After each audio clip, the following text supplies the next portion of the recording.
그 이제 알고리즘을 학습하는 시간이니까 이제 기본적인 자료 구조는 잘 사용할 줄 알아야 되겠죠. 그거를 이 수업 시간에 막 설명하고 있기는 좀 그렇죠. 그래서 내가 이제 C++를 사용하든 자바를 사용하든 파이썬을 사용하든 각 언어에서 필요한 자료 구조를 올바르게 사용할 줄 알아야 됩니다. 그래서 그게 기본이 돼야 그 다음 이제 알고리즘을 푸는 거예요. 그래서 이제 지난번에 팁에서 설명드렸듯이 C++에서는 배열이 필요할 때 그게 동적 배열이든 정적 배열이든 상관없이 배열이 필요하면 주로 그냥 std 벡터 갖고 다 한다고 그랬고 배열에서는 아니 자바에서는 그, 그 어레이 리스트 그 리스트를 쓰는 대신에 오히려 이제 배열을 쓸 수 있으면 배열을 더 많이 써요. 그 이유는 이제 자바에서는 모든 배열이 어차피 동적 배열이고 그리고 이제 어레이 리스트는 C++와 달리 이제 그 색인 연산자 갖고 처리를 못 해요. get, set 뭐 이런 거 써야 되니까 여러 가지로 코딩할 때도 간결하지 못하고 불편하고 효율성도 떨어집니다. 그래서 자바에서는 가급적 어레이 리스트를 안 쓰고 이제 배열을 씁니다. 물론 어떨 때는 배열 쓰기가 적합하지 않아서 어레이 리스트를 쓸 때도 있지만 많은 경우에는 그냥 배열을 많이 쓰는 거고요. 뭐, 뭐 파이썬은 그 리스트가 그 언어 자체에 있는 거니까 그냥 리스트를 주로 씁니다. 물론 파이썬에서도 리스트 쓸 때가 있고 튜플 쓸 때가 있는데 뭐 그것들은 구분해서 쓰면 되겠고 이제 벡터에 대해서 조금 잠깐 이제 C++ 쓰시는 분, 뭐 또 C++를 사용하지 않다 하더라도 기본적으로 알고 계시면 괜찮으니까 이제 C++에서 std 벡터를 잠깐 사용법을 좀 소개하고 진도를 나가겠습니다. 그래서 std 벡터는 리스트 자료 구조이죠. 리스트 자료 구조, 선형 리스트 자료 구조이고 내부적으로 동적 배열을 이용해서 구현을 합니다. 동적 배열을 이용해서 구현을 해요. 그래서 동적 범용 자료 구조가 되겠죠. 그래서 동적 배열을 사용하기 때문에 이제 자료 구조들은 내부적으로 그러니까 자료 구조라는 게 여러 개의 값을 유지하는 거잖아요. 그러면 여러 개의 값을 유지하는 방법은 크게 두 가지예요. 배열을 이용하거나 노드들을 만들어서 노드들을 연결하는 방법. 그게 링크 리스트가 됐던 트리가 됐던 노드를 만들고 연결하는 방법이 다른 것 뿐이지 이제 기본적인 개념은 같은 거죠. 그래서 두 가지 방법, 자료 구조의 내부적으로는 배열 쓰거나 이제 노드를 만들고 노드들을 연결해서 사용하게 됩니다. 근데 벡터는 이제 동적 배열을 쓰는 거고 동적 배열을 쓰고 동적 자료 구조이기 때문에 이제 데이터들을 추가함에 따라서 공간이 부족할 수가 있고 공간이 부족하면은 뭐 1.5배, 2배 이렇게 늘려가지고 이제 공간을 새로 확보하고 기존 데이터를 새 공간으로 복사해가지고 이제 계속 쓸 수 있게 해주는 거죠. 물론 그거는 여러분들이 신경 써야 될 게 아니라 자료 구조가 대신 해주는 거지만 그게 비용이 발생하는 거기 때문에 가급적이면 좀 더 효율적으로 우리가 프로그램 하기 위해서는 동적 자료 구조에 의존하는 게 아니라 우리가 충분히 공간을 확보해 주는 거예요. 얼마나 필요한지 알면 딱 정확하게 n개를 확보해서 쓰면 되겠고 많은 이제 우리가 그 문제를 그 저지해서 문제를 풀 때 입력 크기가 n이 이게 처음에 주어지는 거죠. 그러면 n 크기의 벡터를 만들어 가지고 저장하면 돼요. 걔는 동적 배열이지만 내가 얼마나 필요할지는 알죠. 근데 얼마 필요할지 모를 때에서도 대략 생각을 해가지고 이제 확보를 해가지고 그 동적 확장하는 게 적게 일어나게끔 만들어주는 게 좋습니다. 얼마나 필요할지 알면. 그래서 그렇게 되는 거고 n개의 데이터를 우리가 벡터에 유지할 때 크게 두 가지 방법을 씁니다. 첫 번째 방법이 더 많이 쓰는 방법이긴 한데 n개로 용량이 n, 크기도 n개로 만들어 버린 거예요. 그래서 이렇게 만들게 되면 그 내부적으로 배열을 n 크기의 배열을 확보하게 되겠고 그 모든 요소가 0으로 초기화됩니다. 0으로 초기화된 상태가 되겠고 이제 확보가 됐고 크기도 n, 용량도 n이기 때문에 여기에 데이터 넣을 때에는 푸시백, 뭐 팝백 이런 걸 하는 게 아니라 팝백은 빼내는 거지만 데이터를 넣을 때 푸시백 하는 게 아니라 색인을 이용해서 그 위치에다가 데이터를 저장하면 되겠습니다. 그래서 이게 가장 효과적으로 쓰는 방법이고 근데 내가 이 색인을 이용해서 저장하는 게 아니라 푸시백을 하고 싶다. 그러면 어떻게 하냐면은 그냥 이렇게 만들면 기본 생성자를 이용해서 만들게 되면 용량도 0, 크기도 0이에요. 근데 용량도 0이고 크기도 0이면 1일 때 공간 확보하고 2일 때 2배씩 늘어나면 2, 4, 8 이렇게 너무 초반에 많이 확보가 돼요. 그렇기 때문에 자바 같은 경우에는 어레이 리스트를 만들면 기본 용량이 10이에요. 무조건. 0으로 시작하지 않아요. 파이썬도 마찬가지고. 그래서 이렇게 만든 다음에는 그 다음에 reserve라는 걸 통해서 n개의 공간을 확보해 줍니다. 저렇게 하게 되면 여기까지 하게 되면 용량은 n이지만 크기는 얼마예요? 0인 상태예요. 그래서 푸시백을 하면은 0번째 색인부터 데이터가 쭉 저장이 되는 거예요. 그래서 두 가지 방법 중에 내가 지금 어떤 형태로 데이터를 써야 되고 푸시백 쓰는 게 편리할 때도 있고 그런데 그렇지 않으면 첫 번째 방법을 쓰시면 돼요. 그래서 두 가지 방법 중에 내가 이제 어떤 거를 할지를 하는 거고요. 요거는 벌써 말씀드린 것처럼 몇 개의 데이터가 필요할지 모를 경우에는 주로 두 번째 방법을 쓰는데 그때도 용량을 0, 크기를 0으로 만들어서 쓰지는 않고 어느 정도 예측을 해서 reserve 뭐 10 하든 20 하든 뭐 100을 하든 나름대로 그 문제, 그 응용에 맞게 조금 확보해 주게 되면은 낭비될 수도 있겠지만 이제 늘려야 될 때 자주 늘어나진 않겠죠. 그래서 그렇게 되는 거고 이제 벡터가 쓰는 게 편리한 이유 중에 하나는 이제 얘는 클래스니까 생성자들이 있는 거고 그 생성자들은 다양하게 내가 생성하는 걸 초기화할 수 있게 해주니까 이런 식으로 모두 V 값으로 초기화할 수도 있죠. 마이너스 1로 모두 초기화될 경우도 종종 나중에 메모리션 같은 거 배우면 필요하게 되겠고 뭐 뭔가 빈도수나 최대값 최소값을 살 때도 맥스 인테저로 다 초기화되는 경우 민 인테저 초기화되는 경우들도 있어요. 문제들마다. 그럴 경우에는 쉽게 이런 식으로 초기화할 수 있으니까 편하게 되는 거죠.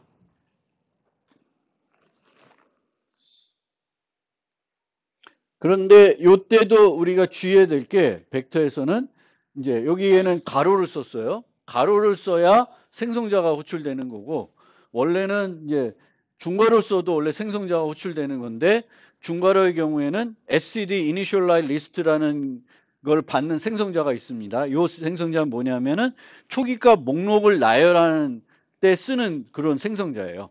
그래서 이렇게 되면은 얘를 용량하고 초기값으로 생각하는 게 아니라 첫 번째 값은 n, 두 번째 값은 v로 생각하는 거예요. 그러면 저렇게 되면 용량이 2, 크기가 2고 첫 번째 요소는 n, 두 번째 요소는 v로 되는 거예요. 그래서 요 가로와 가로와 이 중가로 요 차이도 잘 이해하고 이제 쓰셔야 될 거고요. 그 다음에 이제 복합 타입을 유지할 때는 뭐 정수 하나를 유지할 때는 뭐 저런 고민은 안 해도 되겠지만 복합 타입을 유지할 때는 C++에서는 주로 이제 그 자료 구조에 데이터 자체를 저장합니다. 그러니까 S3 벡터 수는 하면은 배열 자체에다가 그 요소의 학생 그 객체 자체를 저장한 형태예요. 물론 이제 자바 같은 거나 파이썬 같은 경우에는 그렇지 않죠. 다 참조 주소만 저장하게 되는데 C++에서도 어떨 때에는 어떤 효율성을 위해서 그 데이터 자체를 배열에 저장하지 않고 이제 주소만 저장해가지고 뭔가 효율적으로 처리하기 위해서 처리할 수 있습니다. 가장 심플한 예로는 이제 데이터를 정렬해야 될 때 위와 같이 하게 되면은 학생 데이터들을 막 복사해야 되니까 비용이 많이 들죠. 저걸 정렬해야 되면. 근데 주소를 저장하면은 주소만 위치 바꾸면 되는 거니까 더 빠르게 효과적으로 뭐 정렬할 수가 있습니다. 그래서 내가 어떤 형태로 어떤 용도로 쓰냐에 따라서 주로 보통은 이제 C++에서는 데이터 자체를 저장하는데 데이터 자체를 저장하지 않고 이제 주소를 저장해 가지고도 프로그램 할 수가 있습니다.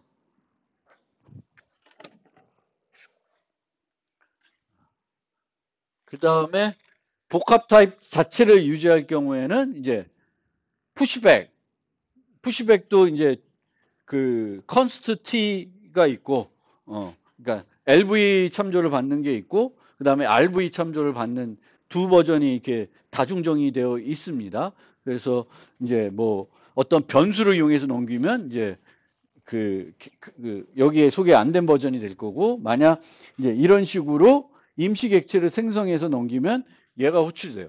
그것도 되게 효율적인 건데, 이제 추가적으로 효율성을 강조하다 보니까 뭐가 추가되냐면 인플레이스로 시작되는 게 추가가 됐어요. 인플레이스는 이제 객체를 생성하는 게 아니라 객체를 생성할 때 전달해야 되는 그 초기 값들, 이 객체 생성할 때 전달해야 되는 이 생성자의 인자 값들을 대신 전달해주면 그 내부적으로 객체를 생성해서 넣어주죠. 그러니까 조금 더 빨라요. 근데 인플레이스가 좋다고 하니까 정수 하나를 저장하는데도 인플레이스 백 하고 있어요. 그건 아무 의미가 없습니다. 정수 하나는 정수를 그냥 그거는 뭐 컨스트든 이게 아무 중요한 게 아니죠. 우리가 인트를 인자를 넘길 때는 뭐 고민할 게 없. 원시 타입을 넘길 때는 그냥 넘기면 돼요.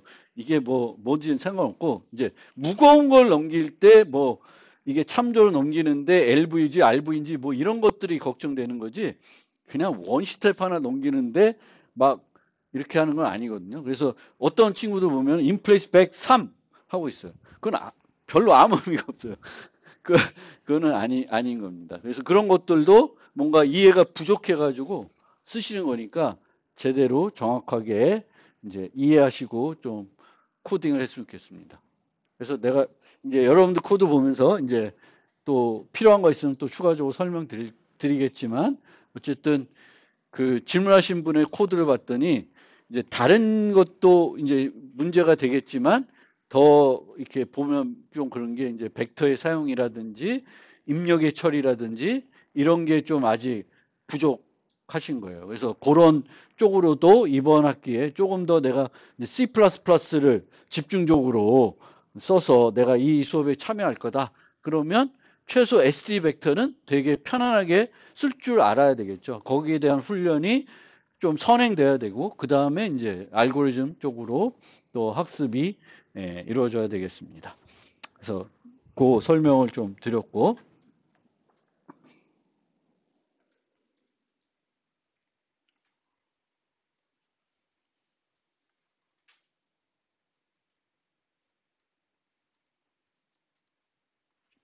자, 그 전수조사 알고리즘을 살펴보고 있습니다. 그래서 전수조사 알고리즘은 우리가 요약을 지금까지 지난 시간에 한 거를 요약해 보면은 경우의 수가 제한적일 때만 쓸 수 있는 거다라는 거예요. 그래서 이 문제도 보면은 막 나와 있는데 여기서 보면 입력이 10개 미만인 거예요. 10개 미만.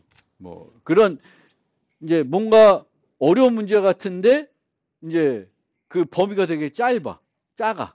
그러면은 이제 전수조사해도 충분히 되겠구나라는 생각들을 갖고 문제를 해결하시면 돼요.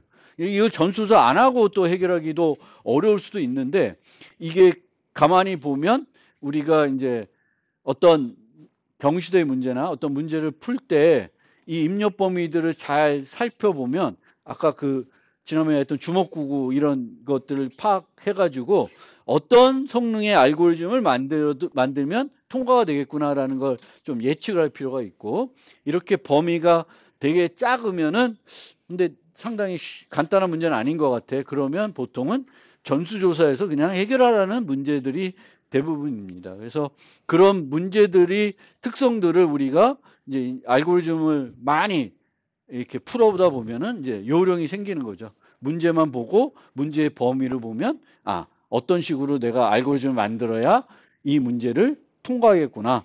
이제 뭘 원하는구나 이런 거를 이제 캐치할 수가 있습니다. 그래서 이 문제는 학생 수가 주어지고 친구 정보가 주어지면 친구끼리 짝을 매가지고 쌍으로 이렇게 맺어주는 거예요. 맺어주는 친구 쌍을 맺어주는데 이렇게 친구 쌍을 맺어줄 수 있는 경우의 수가 몇 개가 되냐는 걸 조사를 해야 되는 거예요. 모든 경우를 다 조사해야 되는 거죠. 모든 경우를 어차피 조사해야 되니까 실제 전수 조사를 해야 되는 거예요. 그러면 친구 정보가 이제 이렇게 나오는 거예요. 친구가 총 지금 학생 수가 4명이고 이제 친구 정보가 6개인데 0, 1, 1, 2, 2, 3 뭐 이렇게 주어진 거예요. 그럼 0번째 학생과 1번째 학생이 친한 친구이고 1번과 2번이 또 친한 애들이고 뭐 이런 거예요. 그러면 항상 문제를 만나면은 문제를 입력받아야 되는데 그 입력을 어떻게 받아들일까? 보통은 이게 쭉 나오면은 이제 배열로 받아서 뭔가 처리를 할 텐데 이런 문제들 경우에는 그냥 일직선 배열이 아니라 뭔가 다른 정보로 표현을 해야 돼요. 그럼 어떤 정보로 표현해야 될지 이제 그게 이제 또 어떤 문제들을 풀 때 중요한 포인트가 됩니다. 그러니까 입력 정보들을 내가 알고리즘을 적용하기 위해서 어떻게 표현해야 될지 이제 이렇게 되는 거고요. 주로 이런 것들은 이제 그래프 정보 뭐 이런 걸로 될 수도 있어요. 근데 그래프 정보가 아니더라도 기본적으로 이제 친구와 이쪽 친구 이 친구가 있으면 0과 1이 친구인지 아닌지.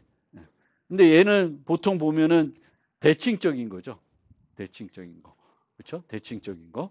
그러면 이제 우리가 이제 그래프로 표현하면 0과 1 간에 이제 선이 있는 거고 선이 있으면 서로 친구 관계인 거고 선이 없으면 친구가 아닌 거가 되겠고 친구끼리 쌍으로 맺어줘야 되니까 이제 그런 식으로 나야 되는 거고 얘는 이제 이렇게 대칭적인 경우에는 무방향 대칭적인 경우에는 오히려 공간 복잡도를 줄이려면은 인접 리스트 형태로 표현하는 게 더 효과적일 수도 있습니다.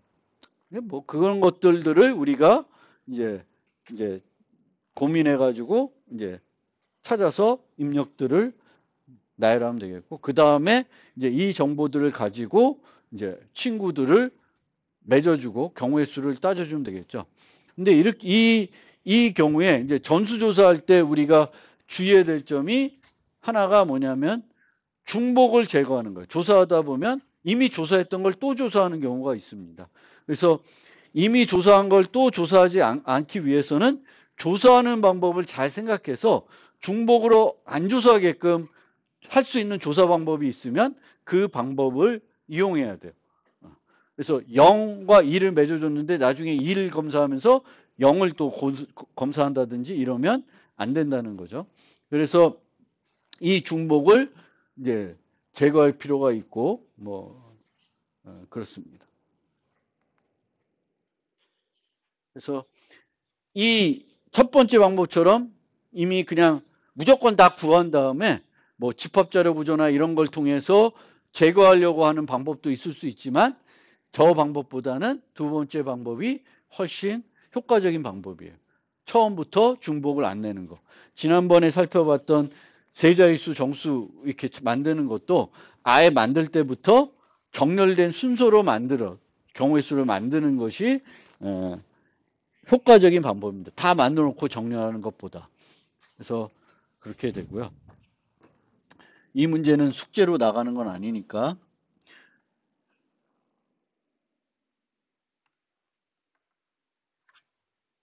알고리즘은 이런 식이 됩니다. 그래서 아까 친구 정보들을 인접 행렬 형태로 이렇게 2차원 배열로 내가 입력을 받으면서 만들었어요. 그게 이제 friends라는 거고요. 그 다음에는 내가 이제 이 중복을, 그러니까 쌍을 맺어주면서 이제 한 맺어준 애를 또 고려하면 안 되겠죠. 그래서 맺어줬는지 안 맺어줬는지 우리가 뭐 BFS, DFS에도 방문했는지 방문 안 했는지 이렇게 되는 거잖아요. 그럼 그게 뭐가 필요해요? 비지트 배열 같은 게 필요한 거죠.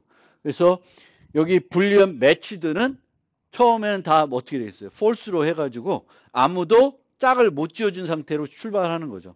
그래서 저 매치드가 모두 true로 되면 하나의 경우의 수를 찾은 거가 되겠죠. 그래서 이렇게 이 두 개로 갖고 있고 그 다음에 이제 여기서 들어와서 뭘 하냐면은 요번에 매칭할 애를 찾는 거예요. 요 제기호추에서 친구를 하나 맺어줘야 되는데 매칭할 애를 찾아주는 거예요. 그럼 이런 식으로 항상 앞에서부터 찾아가면은 항상 0, 1, 0, 2, 0, 3, 0, 4 이렇게 매칭해 줄 거예요. 그러면 얘가 사전적 순서라 그러죠. 이렇게 0, 1, 0, 2, 0, 3 이렇게 되고 그 다음에 또 1 이쪽으로 나가는 거니까 매칭이 이제 중복해서 우리가 다시 또 거꾸로 매칭되는 경우는 고려하지 않는 거죠. 그렇지만 모든 경우를 다 고려하게 되는 거고요. 그래서 이 첫 번째 요 for loop에서 이제 매칭이 안 되는 애를 찾는 거예요. 근데 쫙 찾았더니 다 true야, 매치가. 그러면은 이제 매칭이 완료됐으니까 끝내면 돼요. 그래서 끝나면서 뭘 반환해 주냐면 return 1. 왜냐하면 얘네들을 다 더할 거거든요. 경우의 수를 찾은 것들을 다 더하면 전체 짝을 지을 수 있는 경우의 수가 나오겠죠. 그래서 반환값. 그러니까 이런 함수들을 만들 때 이제 우리가 출력해야 되는 게 뭐고 어떤 종료 조건이 되면 이제 2를 줄 건가. 다 매칭을 하면은 경우의 수 찾은 거고 그런 애들을 다 합산해 가지고 총 경우의 수를 냈더니까 1이 되는 거예요. 그 다음에 여기서 이제 이 A가 이제 매칭할 애가 되는 거죠. A를 매칭. 그래서 얘랑 누구랑 매칭하냐면 A 플러스 1부터 쭉 고려하는 거예요. 그러니까 0이면 1부터 쭉 고려하고 2면 3부터 고려해요. 그래서 쭉 고려해가지고 얘가 매치드가 안 돼 있고 둘이 친구 관계면은 둘 다 true로 놓고 그 다음 제기로 가는 거예요. 0과 1을 매칭해 놓고 들어가면은 그 다음에 0, 1은 매치했으니까 고려 대상이 제외될 거고 그럼 2번부터 또 갖고 와서 하는 거고 그럼 다시 되돌아가면은 내려왔다 다시 돌아가면 0번과 1번 매칭하는 게 아니라 그 다음에는 이제 2번과 매칭을 해볼 거고 0번과 3번 매칭한 거 또 전수조사 0번과 4번 매칭한 거 전수조사 이렇게 되는 거예요. 그래서 이 전수조사를 우리가 그 뭐죠? 그 제기트리를 그려놓고 이 함수로 옮겨가는 게 처음엔 더 편리할 수도 있고 그냥 만들고 제기호추를 그려가지고 분석해 볼 수도 있고요. 그래서 이것도 두 번째로 그 본 것처럼 설정해 놓고 다시 false를 해가지고 되돌려 놓는 거죠. 그래야 쭉 0, 1 매칭한 걸 빼고 0, 2 매칭한 걸로 가야 될 거고 0, 3 매칭한 거 가봐야 되니까 내려가면서 쭉 매칭하고 올라가면서 매칭한 거를 제거하고 다른 거 시도해 보는 거죠. 그렇게 하면은 그러니까 이런 문제들을 자꾸 풀면 결국은 형태나 꼴은 거의 유사해요. 근데 막 여러 번 또 비슷한 문제들을 풀어보면은 이제 요령이 생겨서 이제 이런 전수조사하는 제기 알고리즘을 비슷비슷하니까 문제들이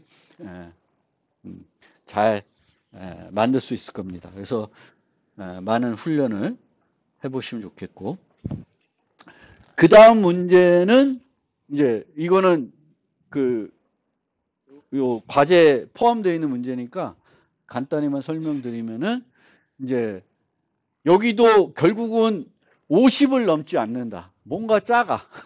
뭔가 작으면은 이제 전수조사로 해결할 수 있는 문제고 저게 커지면 전수조사로 해결할 수가 없는 거고 그러면은 뭔가 다른 방법을 생각해야 되는데 문제의 크기가 작다. 그러면 전수조사해 볼 수가 있습니다. 이 문제는 이런 게 주어지는 거고 이런 게 주어지면은 요 L자라고 하는 요런 애가 있는데 얘를 이렇게 360도 돌릴 수가 있어요. 그럼 총 종류가 몇 가지 종류로 덮을 수 있냐면 이렇게 네 가지 형태로 덮을 수가 있습니다. 그러니까 네 가지 형태로 내가 쓸 수 있는 거죠. 내가 덮개가 이런 L자가 내가 여러 개 갖고 있는데 얘를 요 형태로만 놓는 게 아니라 돌리고 돌려서 놓을 수 있는데 돌리고 놓을 수 있는 경우의 수는 요 네 가지가 되는 거예요. 네 가지가. 그러면은 빈 곳에다가 얘를 돌려가지고 몇 개의 경우수로 얘를 덮을 수 있는지 전체 경우수 하나만 덮을 수 있는지 없는지 물어보는 게 아니라 전체를 물어보는 거죠. 캔썸이 아니라 이제 뭐죠?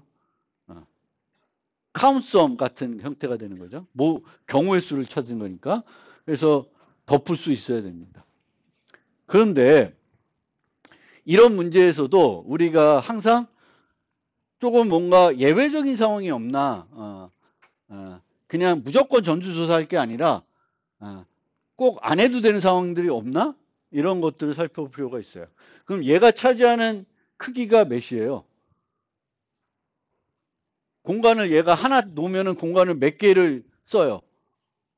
3개를 쓰죠. 그러면 이 빈 공간의 개수가 뭐의 배수여야 돼? 3의 배수. 3의 배수가 아니면 다 덮을 수 있어요? 없어요. 그런 것들을 우리가 이제 문제가 주어지면 빨리 캐치해서 해야 돼. 그러면 어떻게 해야 돼?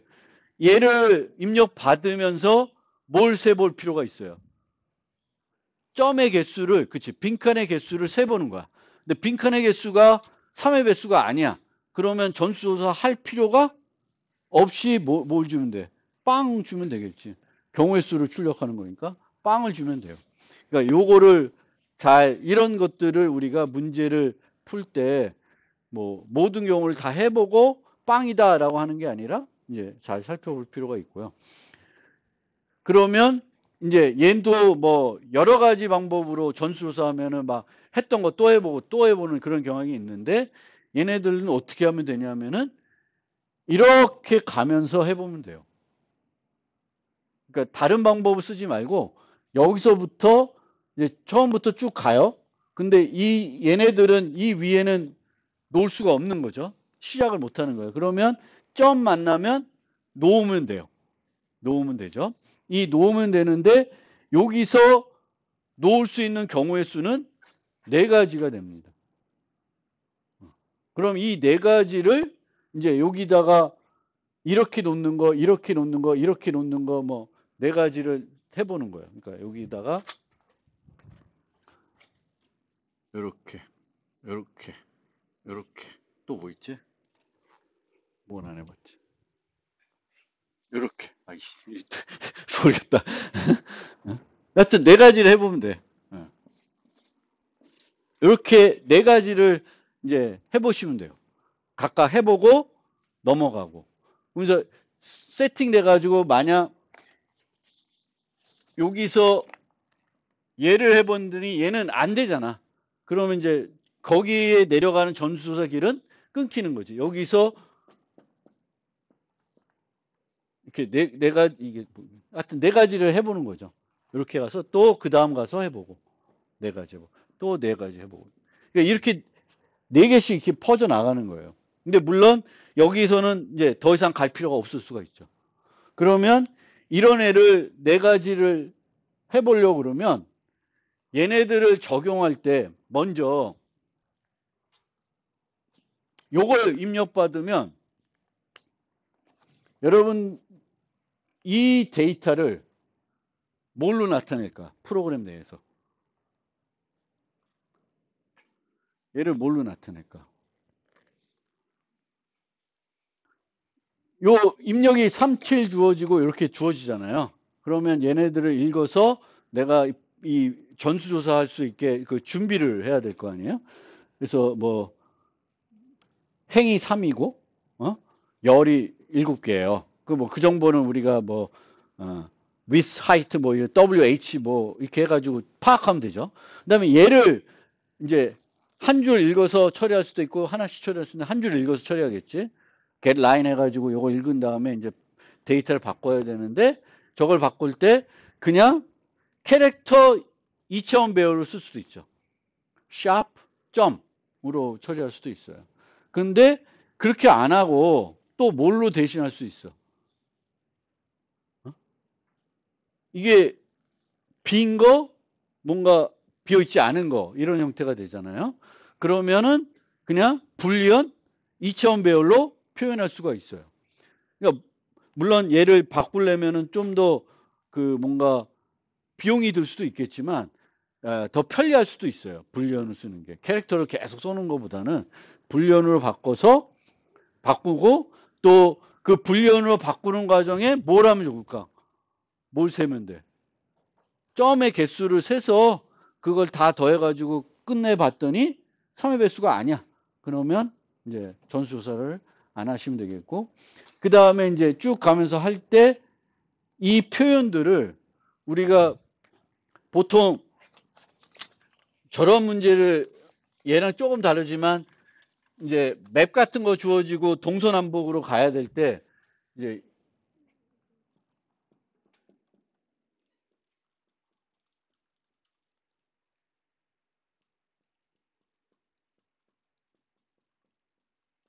이런 배열을 만들어서 쓰잖아요. 그래서 D 해가지고 여기서 위, 아래, 옆에, 밑에 이렇게 가잖아요. 마찬가지로 얘는 이제 동서남북으로 가는 건 아니고 얘는 그냥 쭉 점 만나면 네 가지 경우를 해보는 거예요. 근데 네 가지 경우를 적용하려 그러면 요 이 네 가지를 뭔가 적용을 해야 될 거 아니야. 각각을 뭔가 나타내서 적용하는 게 편하겠죠. 그럼 요 하나는 세 개의 점으로 나타나잖아. 그럼 뭘 기준으로 점을 하면 돼? 요걸 기준으로 우리가 그걸 놓겠지. 지금 따져가면서 여기에 요게 기준으로 요게 기준으로 요게 기준으로 표현하시면 돼요. 요 각각을. 그럼 얘를 기준으로 하면은 얘는 뭘 어떻게 표현이 되면 0, 0 하나 아래니까 1, 0 얘는 마이너스 1, 마이너스 1 이렇게 표현할 수가 있죠. 그럼 현재 좌표에다가 요 세 가지가 다 뭐가 돼야 돼? 뭐 true거나 false거나 뭘로 나타내는지 모르겠지만 불려로 나타냈을 때 비인 것들이 비어 있으면 그거를 다시 뭐 false였다. 그럼 true로 다 바꿔가지고 다음번에는 거기를 고려 안 하게끔 해야 돼. 그러면 네 가지를 나타내고 저장해 놓은 다음에 얘를 갖고 for가 for i는 해가지고 네 번 반복하게끔 해서 거기서 재기호출 들어가면 되죠. 쓸 수 있으면 재기호출, 쓸 수 없으면 안 하고 그런 식으로 코딩을 해보시면 이 문제는 그렇게 어렵지 않게 해결하실 수가 있습니다.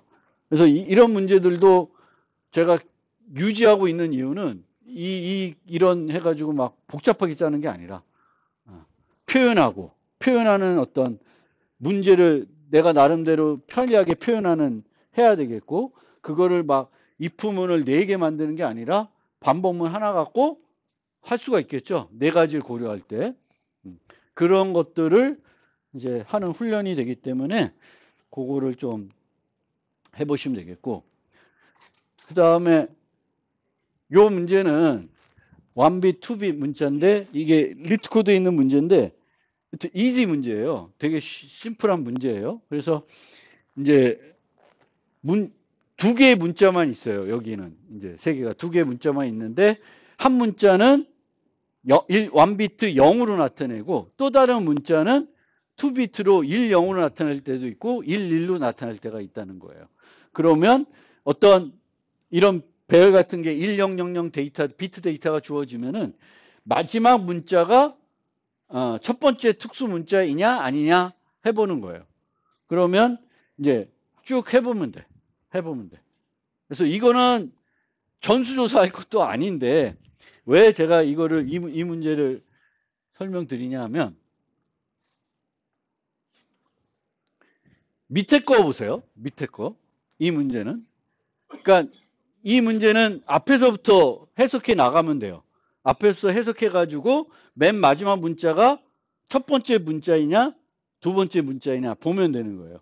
근데 첫 번째 문자는 0이면 첫 번째 문자가 0이면 이거는 위에서 그 문자 1, 첫 번째 문자를 해석을 해야 돼요. 그래서 0이면 1이고 근데 0이 아니야. 그러면 두 개 띄어야 되는 거고 그 다음에 또 0인지 아닌지 이렇게 보면 쭉 가면 돼요. 그러니까 이거는 전수조사하는 게 아닌데 제가 왜 이걸 하냐면 이런 되게 쉬운 문제가 나오더라도 어떤 훈련을 해보면 좋으냐면 이거를 재기적으로 짜보는 거예요.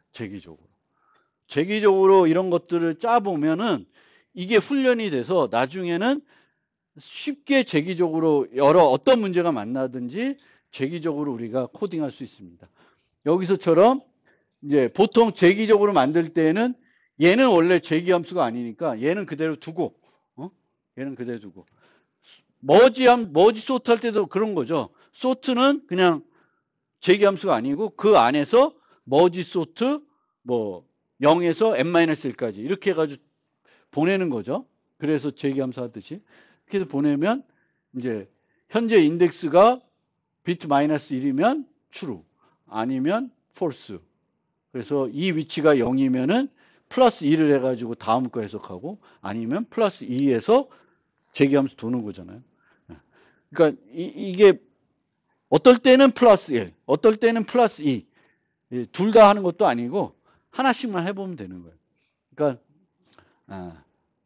제가 이 예제는 되게 심플한 예제이지만 우리가 이제 여러분들이 되게 쉬운 문제를 풀 때에도 그냥 이렇게 풀고 끝내버리는 게 아니라 재기 함수로 똑같은 문제를 계속 재기 함수를 당분간 좀 훈련해 주면 좋아요. 그래서 재기 함수를 되게 익숙하게 짤 수 있으면 이제 나한테 되게 도구가 하나 생긴 거지. 그러면 그게 되면 그 다음에 이제 기계적으로 그거를 개선하는 방법들이 있으니까 그것까지 익히면 되게 어려운 문제도 효과적으로 해결할 수 있는 어떤 능력을 갖추게 되는 겁니다.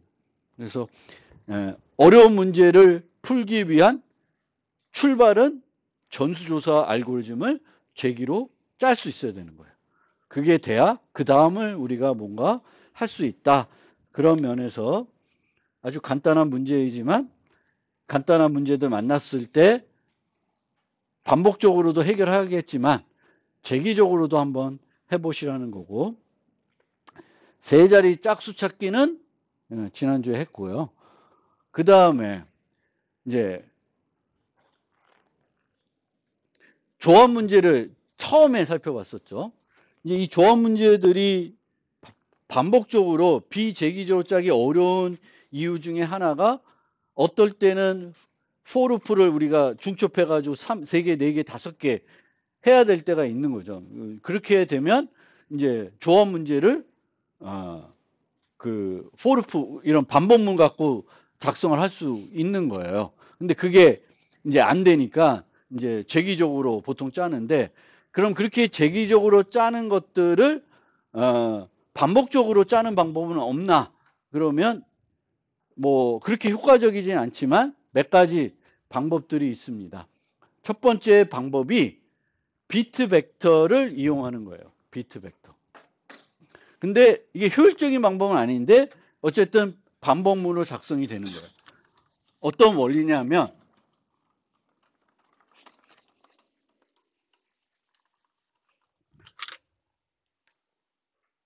5, 3을 한다. 5, 3. 5개에서 3개를 선택하는 거예요. 그런 조합을 찾는 거예요. 그러면 5비트를 우리가 생각하면 얘가 000에서 11111까지 가겠죠. 갈 수 있죠. 우리가 0부터 쭉 갈 수가 있어요. 그럼 이 중에 이런 식으로 1이 3개인 애가 있어요. 그럼 그런 1이 3개인 애들을 다 골라내면은 걔가 무슨 조합이 되는 거예요? 경우의 수가 되는 거죠. 5개에서 3개를 고를 수 있는 경우의 수가 되는 거예요. 그래서 얘는 어떻게 하냐면은 1부터 0000은 고려할 필요가 없으니까 아무것도 선택 안 된 상태니까 얘는 어디서부터 출발하면 00001에서 111까지 가는 거예요. 111까지 가면서 매번 뭘 해야 돼? 빗 카운트를 하게 됩니다. 내가 m개, 그러니까 여기에 있는 1의 개수가 몇 개? 3개인지 보는 거예요. 3개를 찾으면 3개다. 그럼 이제 하나의 경우의 수를 찾은 거고, 그게 어떤 경우의 수인지를 내가 또 파악해가지고 C에 넣는 거예요. 그러면 여기가 1인지 여기가 1인지 살펴볼 수 있죠. 하나씩 시프트하면서 얘와 AND 해가지고 1이면 얘가 1인 거죠. 그 다음에 얘가 1인지 보고 1인지 보고 보는 거예요. 그럼 볼 수가 있겠죠. 어디가 1인지. 그러면 요번 조합에 1이 포함됐다, 2가 포함됐다, 3이 포함됐다 알 수 있잖아요. 얘가 1, 2, 3, 4, 5라고 치면 첫 번째 요소, 두 번째 요소, 세 번째 요소, 네 번째 요소, 다섯 번째 요소라고 놓고 이제 어떤 비트가 1인지 보고 그게 1인 애를 이제 고 넣으면은 이제 그 조합이 나오겠죠. 그래서 이게 뭐 하나의 테크닉이긴 한데 뭐 이렇게 효율적인 건 아니지만 그래도 이제 비재기적인 것이죠. 비재기적인 거. 뭐 재기 호출 없이 그냥 하나의 포르프로 작성이 되고 있습니다. 요 퍼스블도 이게 1, 0, 0, 0, 0, 0 요걸 만들어낸 거잖아요. 1이 n이면 5개면 이제 2를 5번 보내면 이렇게 되겠죠. 거기서 1 빼면 이렇게 되는 거니까. 그래서 경우의 수를 이제 1부터 여기까지 이제 가는 그런 형태가 됩니다.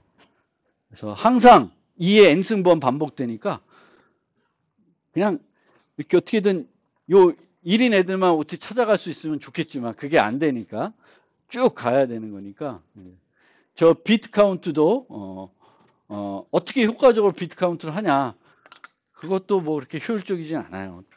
보면 뭐 방법들이 있지만 아주 효율적이진 않으니까 근데 어쨌든 이런 방법도 있고 종종 활용되기도 해요. 어떨 때는 다른 목적으로 비슷하게 이 비트를 이용해서 어떤 경우의 수를 나타내는 거죠.